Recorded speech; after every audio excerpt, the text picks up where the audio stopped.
Pemirsa, tinggal 3 hari lagi kita akan menyaksikan debat calon wakil presiden. Debat ini disebut-sebut sangat dinantikan oleh warga plus 62 karena akan mempertontonkan kualitas para calon RI 2. Ada kandidat yang mengaku sudah biasa berdebat, namun ada pula yang jarang tampil memenuhi undangan debat atau dialog di luar KPU.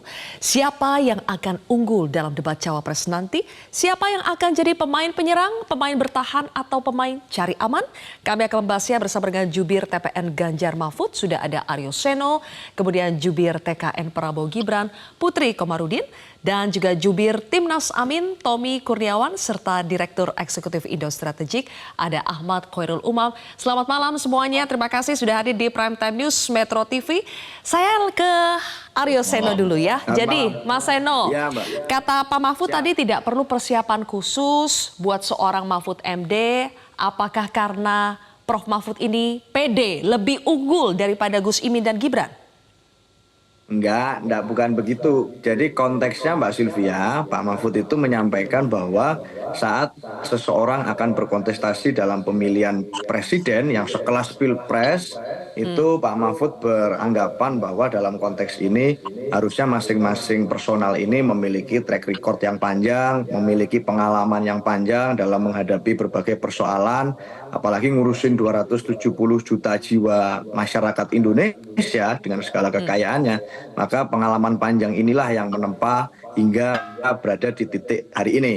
Dan Pak Mahfud percaya bahwa dalam perdebatan itu harusnya yang tampil adalah orisinalitas pemikiran, rekam jejak yang pernah dilakukan, atau kemudian gagasan-gagasan tentang Indonesia ke depan. Jadi nggak bisa dikosmetikkan gitu. Nah, Pak Mahfud beranggapan bahwa persiapan khusus itu berarti harus dipoles dulu, harus dikosmetiki dulu, harus dibedai dulu. Pak Mahfud yakin kalau kemudian ada satu pengalaman panjang, banyak pemikiran pergulatan dialektika dengan berbagai persoalan yang dihadapi selama ini, itulah sebenarnya modal utama dari perdebatan itu. Karena masyarakat berhak untuk melihat kualitas para kandidat calon wakil presiden kita di perdebatan ini, yang mana menguji masing-masing dari gaya pemikirannya dan komunikasinya. Karena di debat itu kita melihat di debat-debat sebelumnya, misalnya di debat capres kemarin, seluruh karakter dari masing-masing capres ini akan diuji, performanya akan diuji. Dan tidak hanya dari segi pemikiran, dari gaya komunikasi politiknya, dari cara menghadapi persoalan saat menghadapi tekanan, ini semua masyarakat bisa menilai. Jadi Pak Mahfud percaya bahwa dalam situasi itu semua cawapres akan menjadi dirinya sendiri, itu yang penting. Semua cawapres akan menjadi dirinya sendiri. Apakah semua cawapres juga akan menampilkan kejutan yang berbeda dari yang biasa ditampilkan? Coba kita simak dulu, ada pernyataan dari Sekjen Partai Gerindra Ahmad Muzani berikut ini.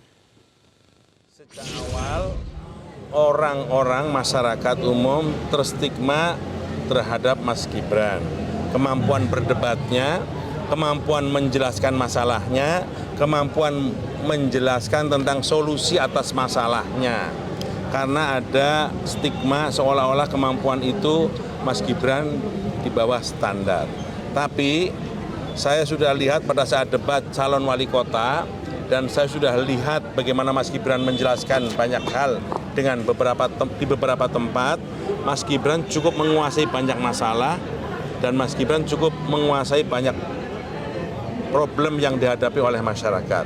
Saya memperkirakan nanti tanggal 22 Desember, debat wakil presiden akan penuh kejutan. Akan penuh kejutan. Mbak Putri, kenapa merasa perlu untuk membuat kejutan? Apakah karena banyak yang menyaksikan kemampuan debat Gibran?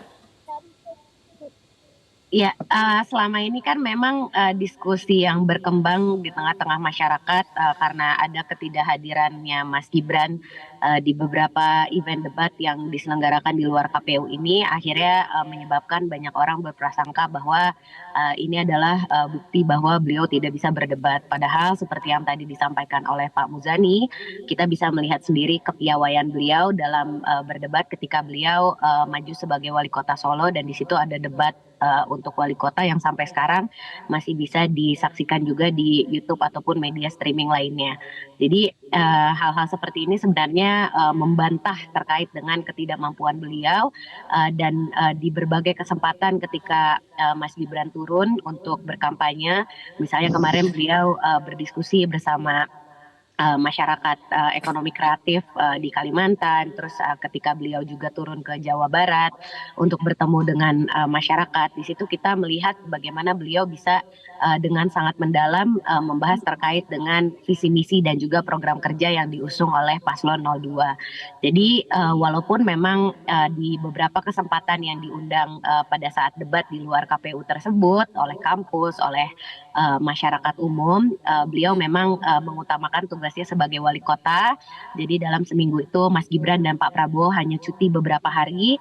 Jadi beliau berdua sangat committed dengan tugasnya sebagai pejabat publik dan tidak mau mengorbankan tugasnya sebagai pejabat publik. Jadi sangat memilih antara agenda yang memang menurut beliau berdua harus diprioritaskan. Jadi sama-sama bisa berjalan antara komitmen mereka dengan proses kampanye yang sedang berjalan ini. Tapi Mbak Putri, banyak yang penasaran nih, kalau di debat Capres yang pertama kemarin kita lihat itu kan ada kesan bahwa Capres 02 ini diserang oleh Capres 01 dan 03. Nah, kalau sekarang di debat Cawapres nanti, apakah Mas Gibran akan menjadi pemain menyerang, bertahan, atau cari aman? Kalau tagline Mas Gibran selalu caci maki dan fitnah, kita senyumin aja. Jadi itulah sebenarnya yang membuat kita sebagai generasi muda juga sangat menghormati Mas Gibran, karena beliau juga tahu bahwa Prof Mahfud dan juga Caimin adalah keduanya senior yang sudah malang melintang di level eksekutif dan juga legislatif, yudikatif bahkan untuk Prof Mahfud. Jadi beliau akan sangat menghormati dengan nantinya mendebat kedua kompetitornya beliau ini untuk kursi 02, tentunya dengan cara-cara yang sesuai dengan etika ketimuran dan juga dengan gaya beliau yang selalu mengedepankan kesantunan. Jadi kalau dilihat juga misalnya agenda ekonomi ini kan Paslon 02 dan 03 sama-sama berkomitmen untuk melanjutkan agenda ekonomi yang sudah dijalani oleh Pak Presiden Jokowi. Jadi sebenarnya kalau dibilang akan bertahan atau menyerang, ya sepertinya Paslon 02 dan 03 justru mempunyai agenda yang sama gitu untuk topik ekonomi ini. Kalau Mas Tommy kan memang agenda perubahan, jadi saya yakin memang akan paling berbeda ya tentu Paslon 01. Oke, baik. Ini menarik. Sebelum ke Mas Tommy, saya tanya dulu ke Mas Umam ya. Mas Umam, kira-kira nanti di debat Cawapres, apakah 02 dan 03 ini, apakah 01 dan 03 akan menyerang 02 atau justru sebaliknya 02 dan 03 bersatu menyerang 01 karena keberlanjutan versus perubahan, Mas Umam? Iya, memang dinamikanya agak cukup kompleks, Mbak. Tetapi kalau misalnya kita merujuk pada apa yang terjadi di debat Capres beberapa waktu lalu, tampaknya kubu 01 akan tetap mencoba untuk mempertahankan posisi dan memperkuat basis narasi perubahan. Sehingga kemudian karakter pendekatan ofensif akan jauh lebih efektif untuk menunjukkan titik beda antara kubu perubahan dengan pihak yang di-challenge atau ditantang. Dalam konteks ini adalah kekuasaan yang berjalan. Maka di level ini tampaknya Caimin memiliki kemampuan untuk melakukan itu dengan segala kecerdasan komunikasi beliau. Kecerdasan dalam arti Caimin memiliki kemampuan untuk menyerang, bahkan dalam tanda kutip membuli lawan berdebatnya dengan guyonan-guyonan yang membuat lawan debatnya itu juga tidak tersinggung. Nah, situasi ini yang tampaknya harus diantisipasi. Tetapi di saat yang sama kita tahu bahwa Mas Gibran sendiri tampaknya juga tetap akan menggunakan narasi pendekatan defensif. Karena bagaimanapun juga tentu ada sejumlah pihak yang mencoba untuk mendiskreditkan itu. Dan dari sisi tema, besok temanya ini tentang konteks pertahanan, keamanan, geopolitik, dan juga hubungan internasional. Maka sebenarnya yang memiliki kompetensi khusus di bidang ini adalah Pak Prabowo yang menjadi Capres 02. Harusnya ada transfer of knowledge dari Pak Prabowo kepada Mas Gibran. Maka di level ini serangan yang barangkali sudah kemarin dirilis oleh kubu 01 adalah terkait dengan wacana pengadaan alat utama sistem persenjataan yang digugat oleh Pak Sekjen PDIP, Pak Hasto, terkait dengan akuntabilitas dan juga transparansi.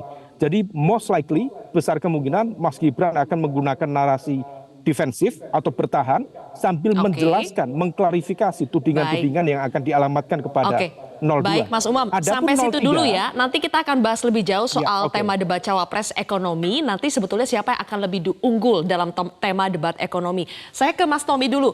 Mas Tommy, sekarang kalau kita lihat perbandingannya debat capres lalu, debat capres ya, sebagian besar warganet itu memberikan sentimen positif kepada Anies. Tidaknya ini menurut data Drone Emprit, kemudian data dari Cakra Data. Berarti kan Anies ini sudah memberikan standar yang tinggi buat Gus Imin. Set the bar-nya itu high buat Gus Imin. Apakah Gus Imin sudah dipersiapkan supaya bisa tampil seperti Anies atau akan keluar ya orisinalitasnya Gus Imin sendiri? Ya, dengan narasi duit tunggal yang sudah kami bangun selama ini, itu berarti posisi Anies dan Gus Imin ini bisa dikatakan levelnya sama. Jadi kalau misalkan Mas Anies itu berada di level 9, pasti Gus Imin juga berada di level yang sama. Jadi bagi Gus Imin ini, apa yang sudah ditampilkan oleh Mas Anies itu justru akan membuat beliau ini menjadi lebih makin baik lagi, karena kita tahu sendiri bahwa Gus Imin ini selalu memiliki pola-pola komunikasi yang baik, pemikiran-pemikiran yang inovatif dan cerdas, dan yang paling tidak diketahui oleh banyak orang bahwa Gus Imin ini selalu bisa dalam situasi tertentu beliau membuat pemikiran-pemikiran baru terkait dengan tema-tema yang sedang dibahas. Itu keahlian beliau yang tidak dimiliki menurut saya oleh paslon 02 dan 03. Kenapa saya katakan demikian? Pada saat kemarin pradebat itu saya mengikuti debat antara Pak Mahfud dengan Gus Imin. Nah, dalam debat tersebut banyak sekali pemikiran-pemikiran baru yang dicetuskan oleh beliau, pemikiran-pemikiran yang orisinil yang menurut saya itu sangat relevan untuk bisa dijalankan di kemudian hari. Saya kira seperti itu.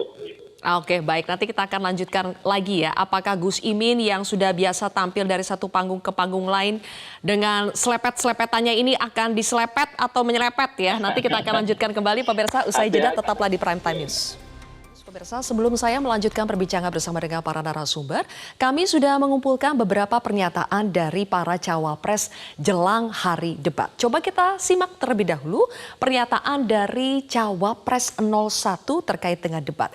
Caimin atau Gus Imin dalam berbagai kesempatan terutama di tanggal 15 Desember 2023 itu menyatakan, maksud kami di tanggal 18 Desember 2023 itu menyatakan bahwa ya mau pakai podium boleh, tidak pakai podium juga tidak apa-apa. Ini terkait format debat nanti, bagaimana setting dari latar debatnya itu akan menggunakan podium atau tidak. Karena pada debat capres itu tidak pakai podium ya, capres hanya berdiri. Kemudian Gus Imin juga mengatakan ia siap dengan berbagai format, tapi catatannya adalah jumlah undangan itu harus adil. Kemudian apa saja pernyataan dari Cawapres 02 terkait dengan debat nanti? Oh, kita ke Cawapres 02 dulu. Menurut Gibran tidak ada yang ditakuti pada saat debat Cawapres nanti. Ini terkait dengan pertanyaan wartawan. Siapa di antara dua Cawapres yang lain yang dianggap sebagai lawan terberat? Dan menurut Gibran tidak ada yang ditakuti. Dan juga nanti kita siapkan, ini maksudnya adalah untuk menghadapi para Cawapres lainnya. Gibran akan mempersiapkan dirinya. Kemudian dari Mahfud MD kita lihat Cawapres 03 mengatakan bahwa yang dianggap sebagai lawan terberat pada saat debat nanti adalah Caimin atau Gus Imin, tapi Gibran juga dinilai berat. Selain itu, Mahfud MD juga menekankan bahwa ia sudah biasa berdebat, debat itu berdasarkan pengetahuan yang sudah ada, bukan sandiwara. Nah, ini adalah kumpulan dari beberapa pernyataan para cawapres jelang debat nanti. Saya akan kembali membahasnya dengan para narasumber kami. Seno, kembali ke Anda. Mahfud MD mengatakan lawan terberat nanti itu adalah Gus Imin. Kenapa? Ya, tidak ada lawan yang kami anggap ringan, tidak ada lawan yang kami anggap enteng. Dalam situasi debat publik semacam ini, semuanya berkesempatan untuk berpenampilan terbaik. Nah, Pak Mahfud ini kan saya kira punya pengalaman panjang di trias politika, di yudikatif pernah, legislatif pernah, eksekutif juga pernah. Tapi beliau juga masih paham bahwa pengetahuan itu saja masih harus ditambah lagi dengan diskusi lebih dalam dengan para pakar ekonomi. Karena kita bicara besok debat tentang ekonomi, juga tentang APBD, APBN, politik anggaran, dan seterusnya. Di dalam tim pemenangan kami ada Pak Arsyad, ada Pak Sandiaga Uno, dan banyak pakar-pakar lain yang senantiasa berdiskusi dengan Pak Mahfud ringan-ringan saja, tidak ada persiapan yang rigid, tetapi ini mendalam dan meluas ke berbagai macam topik yang besok akan disampaikan. Jadi bagi kami dan bagi Pak Mahfud, kami percaya bahwa setiap debat mampu menampilkan banyak kualitas orisinil dari para capres. Misalnya kejutan yang di babak pertama debat capres kemarin. Kita tahu bahwa Pak Anies misalnya memang punya pengalaman panjang sebagai akademisi dan intelektual yang ada di kampus. Sehingga saat bicara tentang perdebatan kemarin, ya kita banyak melihat poin-poin baik dari apa yang disampaikan Pak Anies secara bahasa komunikasi. Tetapi ternyata yang mengejutkan Pak Ganjar, yang itu adalah basisnya adalah praktisi, seorang gubernur dan seorang birokrat, pernah menjadi legislatif, ternyata juga nggak kalah juga gitu dengan apa yang retorika yang disampaikan beliau di panggung. Nah, besok pun sama, Pak Mahfud memang punya pengalaman panjang di dalam dunia pemerintahan, tapi kami tidak mau kemudian menjadi jumawa Ya, semua Mas Seno, lawan debat yang akan Pak tampil Mahfud kan besok juga kami anggap mengatakan sebagai tidak hanya kompetitor Gus yang Imin baik. yang menjadi lawan berat, tapi Gibran juga berat ya. Tapi pertanyaannya begini, Betul, Mas Seno, betul. berat secara kapasitas seorang Mas Gibran atau berat karena seorang pembantu presiden, Menko, akan berdebat dengan anak presiden? Enggak ada yang berat dalam positioning semacam itu. Kalau sudah tampil di panggung KPU itu kami semuanya sudah melepaskan masing-masing jabatannya.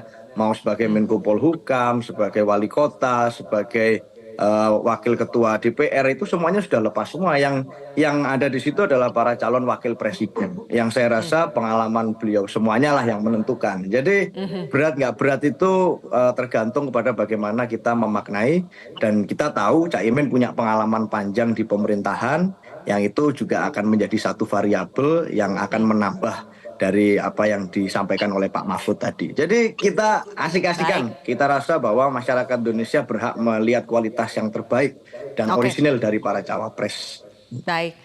Sekarang ke Mbak Putri. Mbak Putri, hari ini kami melihat ada cuitan dari salah seorang anggota TKN Prabowo Gibran. Coba kita simak terlebih dahulu cuitan dari Andi Arief berikut ini. Menurut Undang-Undang Dasar, Wapres itu ban serep, tidak punya tanda tangan kebijakan. Kalau Presiden menugaskan kewenangan itu bagian kewenangan Presiden. Debat Cawapres itu pepesan kosong. Mbak Putri, kok bagian dari TKN Prabowo Gibran ngomong debat Cawapres itu pepesan kosong? Ya, saya yakin sebenarnya Mas Andi di situ merepresentasikan dirinya sendiri, pandangannya sendiri, bukan bukan merepresentasikan pemikiran dari TKN, dan kalau dari kami tentunya sangat menghargai ajang debat Cawapres ini, karena memang inilah saatnya nanti Mas Gibran juga menyiarkan terkait dengan konsep yang telah beliau implementasikan di Solo dan memang sudah berhasil.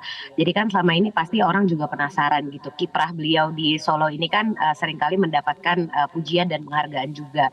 Kita tahu kalau dari portofolio ekonomi semenjak Mas Gibran jadi wali kota di situ, daripada saat pandemi pertumbuhan ekonominya minus 1,74% sampai dengan di tahun 2022 setelah Mas Gibran bekerja itu bisa naik sampai 6,2%, dan di situ rata-rata nasional lewat, bahkan Provinsi Jawa Tengah juga lewat untuk pertumbuhan ekonomi. Terus juga dalam hal pendapatan asli daerah, Mas Gibran berhasil melipat gandakan dari hanya 400 miliar sampai dengan akhirnya jadi 1,9 triliun di tahun 2022. Jadi kan pencapaian seperti ini kan tidak datang serta-merta. Banyak strategi di situ yang beliau lakukan, peningkatan UMKM, sektor pariwisata juga beliau benahi, industri ekonomi kreatif.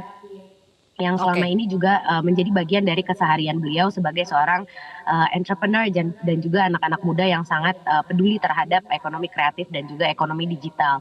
Jadi hal-hal seperti ini kan juga sebenarnya perlu kita terus dorong di Indonesia supaya angkatan kerja kita yang baru yang mungkin sekarang masih membutuhkan penyerapan lapangan kerja yang lebih luas lagi nanti bisa memanfaatkan pangsa ekonomi digital kita yang sangat besar, 40% dari pasar ASEAN, tapi sampai sekarang belum bisa kita optimalisasi. Dan inilah saatnya anak-anak muda untuk menunjukkan bahwa kita ini bukan hanya sekedar yang orang-orang sering bilang generasi rebahan gitu, yang hanya menunggu untuk dikasih ikannya saja, tapi tidak mau dikasih kail.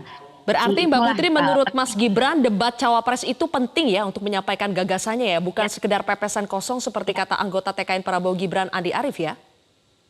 Betul.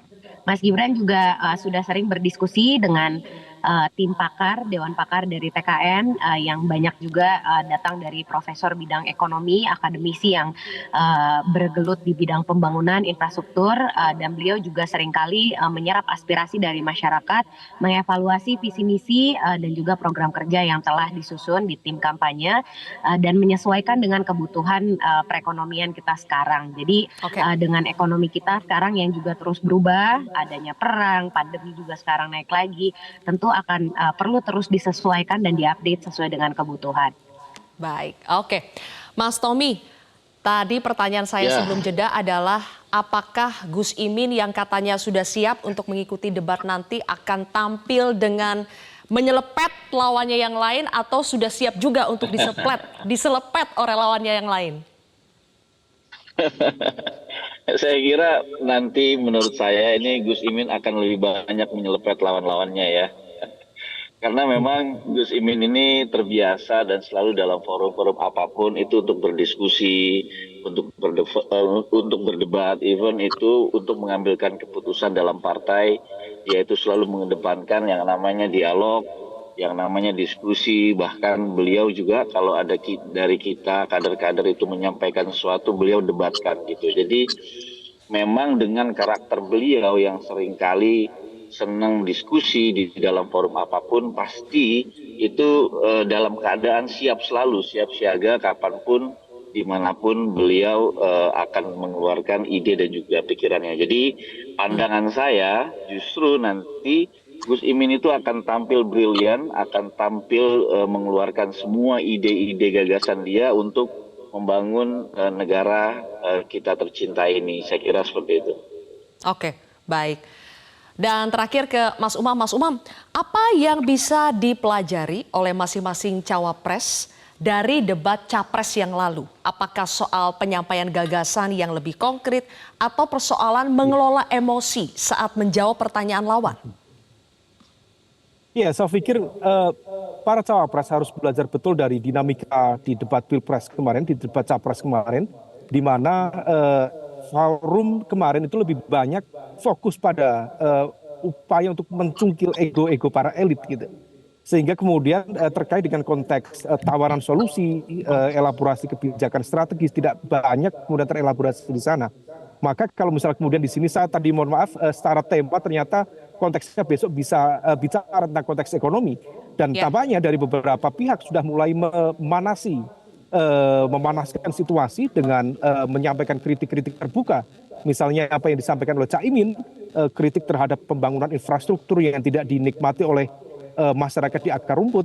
Saya pikir itu adalah salah satu munisi yang bisa dimanfaatkan untuk menembak jantung pertahanan lawan. Dalam konteks ini adalah kekuasaan yang berjalan.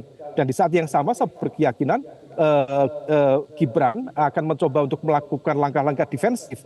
Meskipun tampaknya Gibran juga barangkali akan diuntungkan dengan situasi besar yang agak underestimate kemampuan dia, agak menganggap remeh kemampuan dia. Nah artinya kalau misal kita merujuk pada teori relative deprivation, kalau misal kemudian ada gap antara harapan dengan kenyataan, ada gap perubahan, maka kalau misal Gibran dengan sikap, dengan persiapan yang memadai, bisa menunjukkan kemampuan lebih, maka itu bisa menciptakan lompatan. Tetapi semua bergantung pada persiapan Gibran. Sementara yang perlu diantisipasi adalah Pak Mahfud.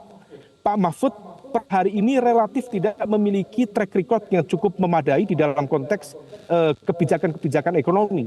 Tentu yang memiliki kedekatan adalah terkait dengan konteks kepastian hukum yang tentu memiliki korelasi kuat dengan dunia investasi, kemudian konteks ekonomi makro secara general. Tetapi yang menjadi hal yang perlu diantisipasi adalah 03 relatif memiliki basis prinsip dalam konteks koalisi yang agak tanggung. Ketika kemudian akan mengkritik, maka kemudian lebih pro dengan narasi perubahan. Ketika akan kemudian mendukung pro keberlanjutan, justru berada di bawah subordinasi dari 02 itu sendiri. Maka kemudian dilema di kubu 03 tampaknya harus diantisipasi. Nah, di level inilah Pak Mahfud harus tampil secara genuin, betul tadi, dengan menunjukkan pada konteks apa yang kemudian bisa dianggap menghadirkan basis argumen yang cukup kredibel dan bukan hanya sekedar gimmick atau mencungkil ego para lawan, tetapi betul-betul bisa menghadirkan sebuah solusi dan tawaran kebijakan yang lebih memadai. Sedikit saja Mas Umam, kalau belakangan kita lihat ada sedikit pergeseran lagi ketika pasangan 03 ini, Ganjar Mahfud, PDI Perjuangan terutama terlihat sudah mulai kembali lagi mengasosiasikan diri mereka dengan Presiden Jokowi sebagai penerus Presiden Jokowi. Apakah di debat cawapres nanti itu juga itu akan adalah posisi yang akan memudahkan atau menyulitkan Mahfud MD? Iya, sepertinya ada yang insaf secara politik ya. Artinya bahwa sikap itu tampaknya merupakan bagian dari evaluasi. Karena bagaimanapun juga strategi ofensif terhadap pemerintahan Jokowi ternyata kurang produktif di dalam konteks lingkaran Mas Ganjar Pranowo dan juga PDIP. Berbeda dengan kubu 01, semakin ofensif justru semakin terkonsolidasi basis dukungan suaranya. Kalau di kubu 03 itu kalau misal menembak ke pemerintahan Pak Jokowi sama dengan menembak kaki sendiri. Karena selama 9 tahun PDIP adalah garda terdepan sebagai the ruling party yang menaungi pemerintahan Jokowi. Maka di dalam konteks ini ada upaya untuk mengembalikan diri posisi untuk bagian menjadi pro Jokowi sembari mencoba untuk menunjukkan titik beda antara Jokowi dengan Prabowo. Maka strategi komunikasi yang dilakukan oleh PDIP adalah mencoba mencari titik beda, memisahkan bahwa Jokowi bukan Prabowo dan Prabowo bukan Jokowi. Basis argumentasinya cukup beragam disampaikan oleh para elit PDIP dan itu tampaknya adalah ikhtiar terbaik yang bisa dilakukan kubu 03 untuk mengambil balik proses migrasi pemilih yang berasal dari 03 ke 02 selama ini. Oke, baik, kita akan mengujinya pada saat debat cawapres nanti apakah betul ini terjadi. Terima kasih Mas Umam, Mbak Putri, kemudian Mas Tommy dan juga Mas Aryo Seno. Terima kasih sudah bergabung bersama kami di Prime Time hari ini. Jelajahi cara baru mendapatkan informasi. Download Metro TV Extend sekarang.